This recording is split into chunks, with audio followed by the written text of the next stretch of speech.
Selamat siang, salam sejahtera bagi kita semua. Pada kesempatan kali ini, saya Alfredo Nikodem Simanjuntak ingin mempresentasikan tugas hukum bisnis, penerapan hukum bisnis di dunia Indonesia, tantangan kasus terkini dan solusi, yang dipimpin oleh Bapak Joko Suharyanto, SMMCPOD.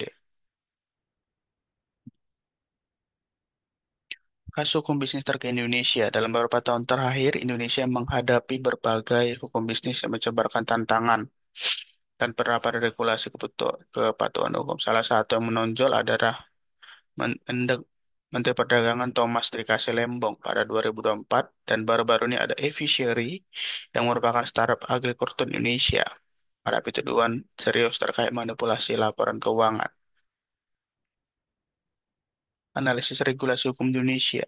Hukum Indonesia diatur oleh berbagai regulasi. Contohnya ada Undang-Undang Cipta Kerja dan Kepatuhan Perusahaan terhadap Regulasi atau Omnibus Law, perlindungan konsumen dan hak-hak pelanggan.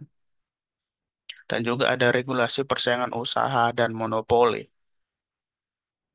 Dampak isu hukum terhadap dunia usaha dan masyarakat pertama tentu ada ketidakpastian hukum dan dampaknya pada iklim investasi. Salah satu dampak paling signifikan dari permasalahan hukum bisnis adalah ketidakpastian hukum yang dapat menghambat masuknya investasi ke Indonesia. Contoh Evichery, startup agritech yang diduga melakukan manipulasi laporan keuangan, menimbulkan kekhawatiran di kalangan investor. Perusahaan ini yang sebelumnya dianggap salah satu startup unicorn Indonesia terjerat skandal keuangan.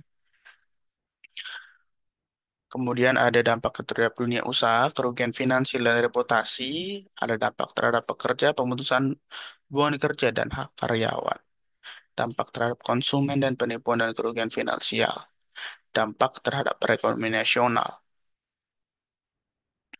Solusi dan rekomendasi yang bisa kita ambil untuk kepatuhan dan hukum bisnis.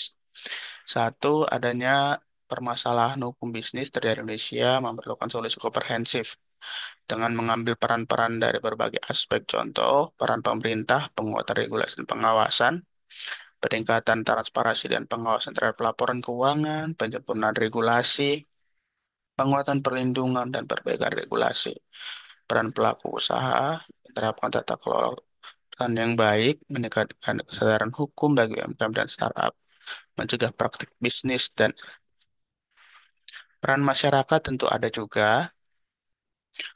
Konsumen harus lebih kritis dalam melakukan transaksi terhadap terutama dalam bisnis digital, investasi, pemahaman mengenai hak-hak konsumen bersama UU, perlindungan media, dan masyarakat dapat berperan aktif dalam mengawasi kebijakan perusahaan.